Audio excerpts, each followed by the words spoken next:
Hello, readers and writers of fiction. Well, I'm going to hop right into it. So, I told you guys that I was going to be doing a lot of reading because I've been going on this book binge.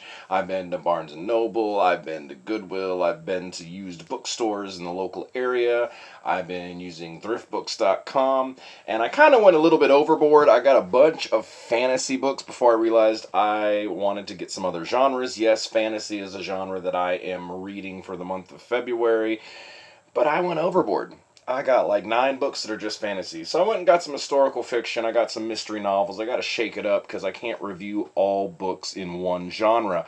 However, what I was really excited about was this series called The Black Company Chronicles. 11 book story arc. And it's amazing because he's fairly contemporary. I mean, he's still alive. He is born in 1944.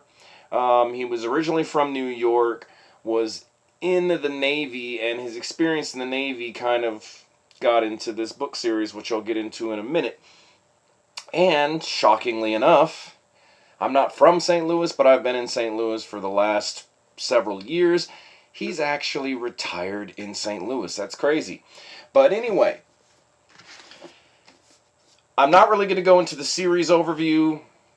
Let's try to stay true to this. I'm going to do a 60-second splurge for the series since I actually know a little bit more about it. As I said before, it is fantasy. In the previous video, I said I think it was grimdark. It actually is grimdark, which is not really a subgenre of fantasy that I've really been into, but he captures it beautifully. The story is told in 3 segments. You have the Book of the North, which is the first 3 books. You have the Book of the South, which is the books 4 through 6. And then you have Books of the Glittering Stone, which is books 7 through 10. And then there is the standalone 11th novel that was published 33 years after the first book came out, which is what we're reviewing today, 1984, and that's called Port of Shadows. But it actually takes place during the Books of the North and is also narrated by Croker, who is not necessarily the protagonist. The whole Black Company is the protagonist. The whole process chronicles a couple of decades, and basically they are anti-heroes, for lack of a better word. It's not about one individual, it's about the company as a whole and what they go through. They are mercenaries for hire. Now, the thing about this is they question a lot of the gigs that they get after they get them, because as you'll see in the first book, they get gigs and don't really know what it entails, and they end up working for the bad lady. Again, this is going to be a spoiler-free review, so I'm not really going to say names or say certain things outside of the company's characters. Croker is the physician of the company, and he's also the historian. Croker actually narrates 6 of the 11 books, and he narrates all 3 of the first story arc books of the North. Now, it starts out, they finish this gig. They are heading back to town, heading back for rest, and they run into something called a were-leper. Now, this series, what I love about it, I've read the whole first book. I don't know when this takes place in history. I know it's an alternate history, but I don't know if we're medieval. I don't know if we're in the Renaissance. I don't know if we're in the industrial era. I have no clue, because in the book they talk about swords and castles and sorceresses, and then they talk about conquistadors, which leads me to believe that it's probably not so much the Middle Age, but closer to post-Middle Age, Renaissance. I don't know, somewhere in there. Maybe somewhere in the 16th, 17th centuries. I'm not really quite sure. That's what I like about this, is because the story itself could be told in any time period.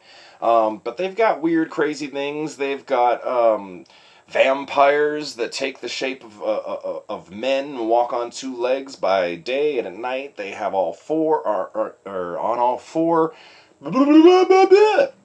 They're on all 4 legs. It's crazy. But were-lepers and all kinds of weird mixtures. He mixes men and creatures and has these weird names. It's awesome.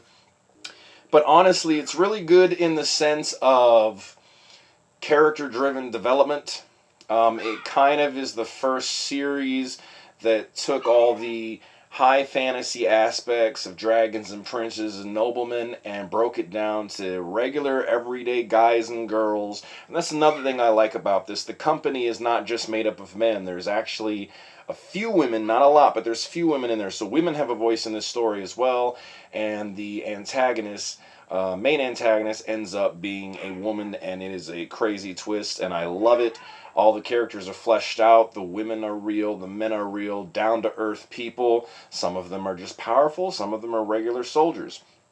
The great thing about it is they have morality choices that they have to face constantly throughout the book. Not any one person. The company as a whole, like I said, as a protagonist. However, Croker tends to be the voice of reason.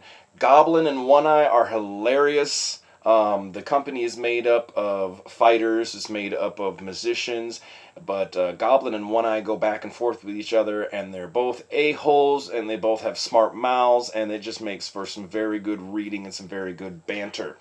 There is a lot of magical elements to this, but it is very grounded, and the magic is explained very well. It's not a wave my wand, cast your shadow, cast a shadow. Cast a giant shadow. Good movie. It's not a wave your wand, hickety poke, and then boom, you're done. They do cast some spells, but it's a little bit more intricate than that, which is kind of nice. Not everyone can do magic. Not everyone is necessarily born with magic. But it's a very good, simple magic system, which I like, but it's not overflowing in the story, so you actually have that character development. Now, the Black Company is a bunch of gray characters. Some of them seem towards the edge of, these guys are evil, but as a whole, it's gray characters. They have morality choices that they have to go through depending on the situation. As a whole, they try to be like, hey, that was kind of effed up what we had to do. We didn't know we had to do it. Let's take our money, let's bury our dead, and leave all the questions with the dead and take our money and move on to the next one. However, as you get into the story, and it's funny because this first book only has about 7 chapters. They're very long chapters, so unless you're a quick reader, be prepared. After one chapter, you might want to take a break because they're so long to read. However, me personally, I read the book, which is about 220-something pages, depending on your edition. I read it in 3 segments, in 3 reading sessions. Because I simply, even though the chapters were long, and I personally need that break as a writer to be like, oh, okay, I accomplished something, put it down, come back to it. After I got past the first chapter and was really confused, not because of the writing style is very straightforward, has a lot of humor, there's some levity in it.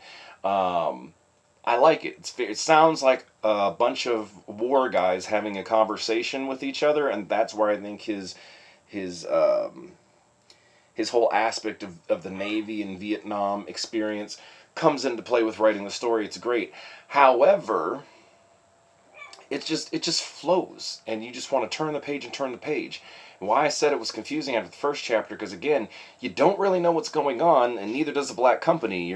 I love the way that it's told in first person, because you're finding out as Croker's finding out things, and it's pretty amazing because they run into these constant problems or they're constantly questioning stuff, and then you have people like One Eye who's just like, let's take the money and go, don't think about it, don't moralize. So it's a good series. I'm going to say that I am going to read one of these a month, so I should finish the whole series by the end of 2020. I will probably read them faster than that, but as far as book reviews go, to spread it out, I can't just do all fantasy, guys, and I can't just do all one series, because I have a ton of books that I have to get through, and the ones that I really, really like or really, really hate, I'm going to do a review of. The ones that are like lukewarm, I'll mention it in passing in a book review video, but I'm not going to spend too much time on it. But the ones that I rank below a 5 or above an 8, yeah, I'm probably going to do about a 10-minute review. And the great thing about this is, like I said, you can go pick this up at Barnes & Noble, or you can find it online. The first 3 novels are in one. Like, for example, I got the first 3 books for $20. That's a steal, and I like how they chronologically put that in there as a volume. So, The Black Company by Glen Cook. Amazing author, amazing writing style, immerses you into the world. The reading level, I would say, while it is not quite appropriate for adolescents, I would say anyone at a 6th grade level or above could read this and not have any issues with the style of writing or the grammar. So the readability on this, I would give it I'd probably give it a 9. In terms of the pacing of the story, I would probably give it an 8.3. It has a lot of good pacing points. There are some times where the over-descriptiveness, which I personally like, could throw some people off. He does a great job, Glen Cook does, of world building. However, there's a lot of people that are thrown off by that. But I don't understand that, because if you love fantasy, it comes with the genre. Any good genres that stand the test of time, that last 3 decades, like this series or more, there's immense world building. So if over descriptions bother you, you might find the pacing of the story a little bit hard, starting between chapters 2 and 5. Chapter 5 is when things really get hairy, and chapter 1 is just immersing, so you expect the world building. I personally like the pacing. Character development, I would honestly, no one says there's a perfect 10 out of 10, so I'm going to give it a 9.5. All of the characters are really developed. You can see their strengths, their flaws, how they interact with different characters. I love that even though this is narrated through the voice of Croker, you can definitely tell in certain conversations and certain phrases, each character has a voice between the men and the women, and that is fantastic. And with a cast of characters that's at its core, that's definitely important. That's another thing too. As a fantasy series, most fantasy series have POVs all over the place. You're in 5, 6 different locations. I mean, the series I'm writing is like that. The great thing about The Black Company, the first book, okay, it only takes place in 2 or 3 locations. Everyone's contained, so it's very easy to follow. This would be a very good starter fantasy to read if you're just trying to get into fantasy.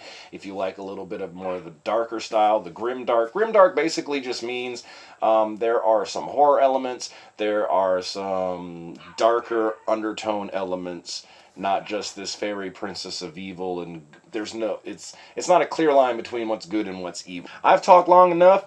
This has been your book review for The Black Company by Glen Cook, and I will see you guys all later. Have a nice day. Bye-bye!